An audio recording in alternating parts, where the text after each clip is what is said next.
Hi, everyone. Welcome to Go Publish Yourself, an Ingram Spark podcast. This episode is sponsored by The Hot Sheet, a publishing industry e-newsletter delivering context and analysis on issues affecting authors today. Hi, I'm Robin Cutler, the director of Ingram Spark. And I'm Justine Bilo, and I manage the author acquisitions program at Ingram Spark. Hi, Robin. Hey, Justine. So today we're going to be talking about what the heck and how much does it cost to self-publish. This is one of our most highly searched topics that people are wanting to know the answer to. So it's a really good time to talk today about this topic. Yeah, it's so simple, yet also at the same time, such a good question because, how much does it cost? This is a crazy one. Well, and especially a new author who's never published before, I think this is really critical for them to really understand all the different layers that go into, making a professional book. What does it take and what should you expect to spend? So kind of let's get going here. So in terms of time, and money, what is it that you need to make sure you understand about, what goes into making a professional book? So do you want to kick us off here, Justine? Yeah. And I think that I'm a writer myself, and I think that there's kind of two different categories that costs fall into. And one of those is before your book is published and then actually publishing your book. So when I'm out on the road talking to authors, I often pull out my soapbox about editing and how much it costs to edit your book. And like I said, I'm a writer, and I totally believe in a good editor. You need a good editor, right, Robin? Yeah, it can't be anybody in your family unless they actually make their living in editing. It can't be anybody that lives down the street or across from you. It has to be someone that knows how to edit, especially the kind of book that you're writing. Yes, your mom cannot edit your book. It just can't happen. And I think it's really worth it to spend money on a good editor. And that can cost you a little bit of money. And I do believe in rewrites and, editing yourself as you go along. Certainly that's something that all professional authors and writers do. So that's not what we're talking about. We're talking about once your book is finished, how do you elevate that book to a professional level? Yeah. And so let's talk a little bit, Justine, about the types of editing that you're talking about. Yeah, so it kind of falls into two different categories there. You have developmental editing, which is someone who's going to go through your book and really pick it apart. Say, this storyline doesn't make sense.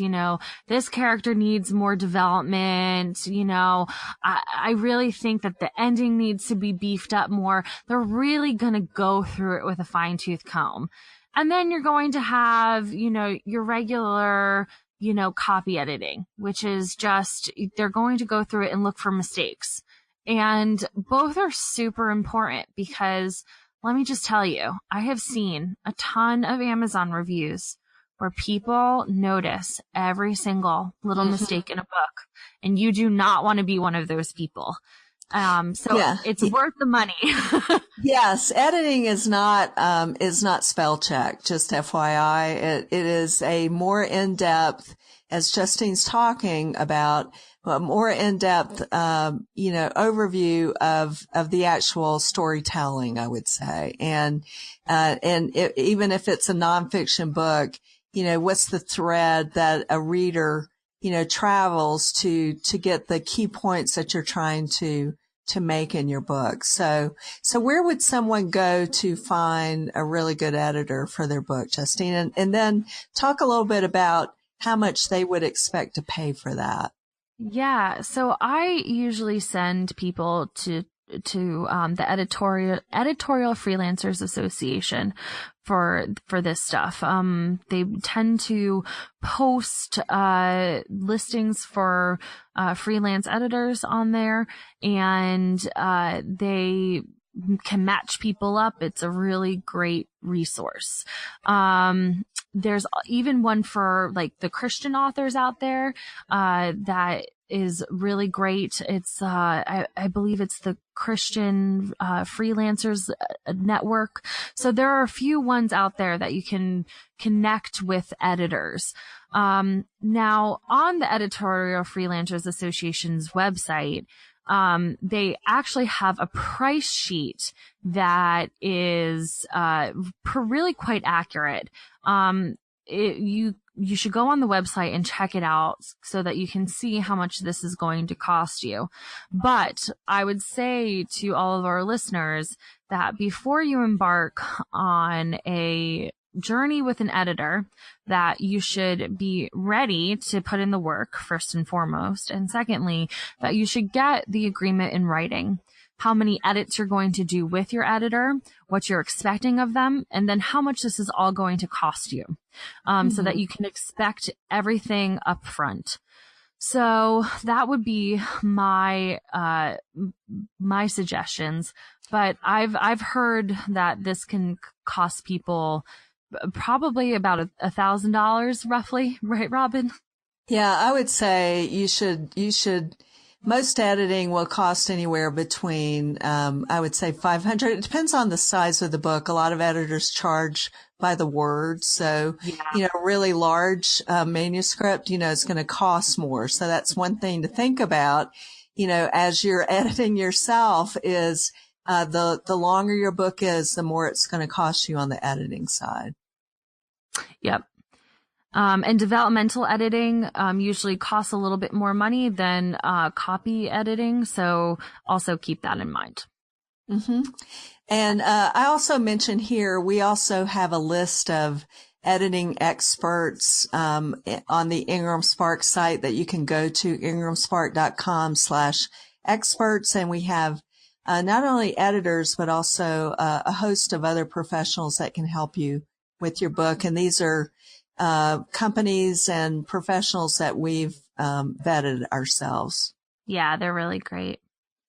And then, so go ahead. Do you have more to say about editing, or should we move on to design? Yeah, let's move on to design.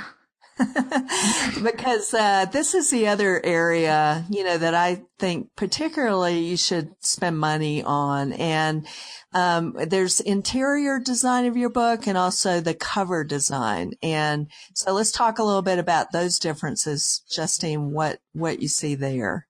Yeah. So the interior design is how your book is laid out, in the interior. And this is, pretty self-explanatory and straightforward. But I think the place where you really should think about spending money is on your cover, because nothing kills me more when I hear that, well, that cover looked self-published. No. No, that's the worst. You can make a really, really amazing cover and that looks professional. And people will not be able to tell the difference, because you're an indie publisher. You're not a self-published author. You should think of yourself that way. So, it's definitely worth it to spend money on cover design. Yeah. And do some research, look at other books, especially some of your favorite authors. Look at their covers. What is it that you like about them? I mean, really think about it. What your book would look like on a shelf in a bookstore. And when you start talking to designers, give them an idea of what you're looking for, what your vision is of that cover, but make sure that it's a vision that also looks like, other best-selling books. It really does matter. We go through different styles at different times. And it could be that, something that really focuses on large type design on your cover, works better, 5 years ago, and today maybe an image works better. So stay, with the current, styles, I think is really important. And when working with a cover designer, always ask to see their portfolio and also get, if they have reviews from past clients, see those. And also, it's never hurts to have multiple versions of the cover and then pick your favorite. Because it's nice to have variety. Also, again, get the agreement in writing before you embark on an adventure with a designer, just so that you know exactly what you're getting into and know exactly what you're paying. And a good cover. I was going to ask you about the cost. Yeah, it can cost you anywhere from $500 to a couple $1,000s if you are doing the hardcover, paperback, and ebook cover all at the same time. Yeah, so that's a good point, Justine, that you just mentioned. So when you are working with a designer, make sure that you're having them do like all the different versions and formats that you want to offer. Make sure that you're having that designer create those for you.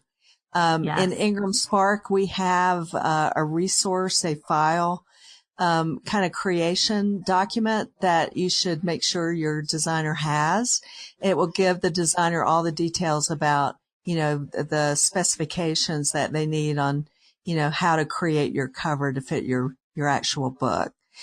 So, what are the other costs besides editing and design do you see authors spending and investing in their book? And I like to say investment, because I think that's really the way you should think of it as the owner of your own content. Oh, totally. Yeah. So what other investments should authors be making in their book?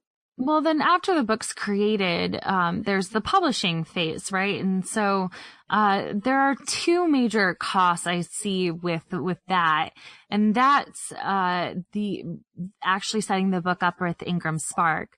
And it's free to set up an account with Spark. But then, we've talked about before in past podcasts that it's $49 to set up a book with Ingram Spark, $25 if you're just doing the ebook, but we suggest doing the print version as well. And, we will refund your fee, your setup fee if you buy 50 copies of the book. But that's another fee that you should anticipate. And the other large fee that you should think about, it's not huge, but, every book needs an ISBN. And that is the identifier number. Robin has spoken about this in past podcasts as well. You would buy these through Bowker. Every format needs a different ISBN. So if you're planning on publishing your book in both ebook, hardcover, paperback, you would need 3 different ISBNs. So you would have to anticipate the cost for those 3.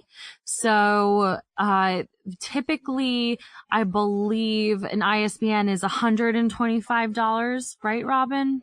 Yeah, for one from Bowker. And let me just jump in here and just say, because we might have some, listeners that are outside of the U.S. So in other countries, you would go to another resource to purchase your ISBN. In some countries like Canada, the ISBN is obtained through the government. In the UK, the ISBN is obtained through a company called Nielsen. But in the US, the company where you purchase ISBNs in bulk, is from a company called Bowker, Bowker. Yep. And, if you're thinking about doing a few books or purchasing, more than, I don't know, more than one, they come in packages. So for 10 ISBNs, it's $295 for 10 ISBNs. And I believe that is the cheapest per ISBN you can get. But if you're planning on just buying one, you can buy them through Spark. And we have a really sweet deal with Bowker where they're $85 per ISBN. So you're saving like $40. Yeah. And it's as if you bought it directly from Bowker, where we register, that ISBN directly with Bowker. It has no, you own it. It travels the life of the book, just, as we recommend. But I will say in Canada, I don't know if you knew this, Justine, in Canada, the Canadian government gives ISBNs out for free. So if you're a lucky Canadian, yeah, they do everything, kind of a little bit better than we do. So, yeah. So that's something good to know. But it is colder. Okay. So it is colder. Yes. So, okay. So ISBN, and what about, again, after publication, what other kind of cost are you going to have to face as an author, Justine? Marketing's your other big one. So you would have to, it's really great to write the book, make it really beautiful, put it out into the world, but you have to let people know it's there. So think about things like, advertising it with Ingram and, taking out, ads in social media and, just trying to get the book out there and the costs associated with that. So that's the other big one post-publication. Yeah, and we have also marketing and publicity experts that are listed on the Ingram Spark site. I believe it's the kind of thing you pay as you go. So, you can try this locally or within your social media, get some traction, and then, think about spending a little bit more money, to get your book a little more visible in the marketplace. Yeah. And again, you can set a budget for your marketing and stick to it and figure out what combination of things works for you. So that kind of varies depending what you want to do. And it's the kind of thing too that marketing can be your own time kind of invested in it. There could be a lot of money that a lot of authors will spend on marketing, but a lot of it can be your own kind of effort. And so just remember that. Yep. So and lastly, the reason we're talking about this is, just to stress the importance of, a professional book in the end is what you want. And if you've invested your time in writing that book, you should invest not only your money, but again, the reputation that you have as an author.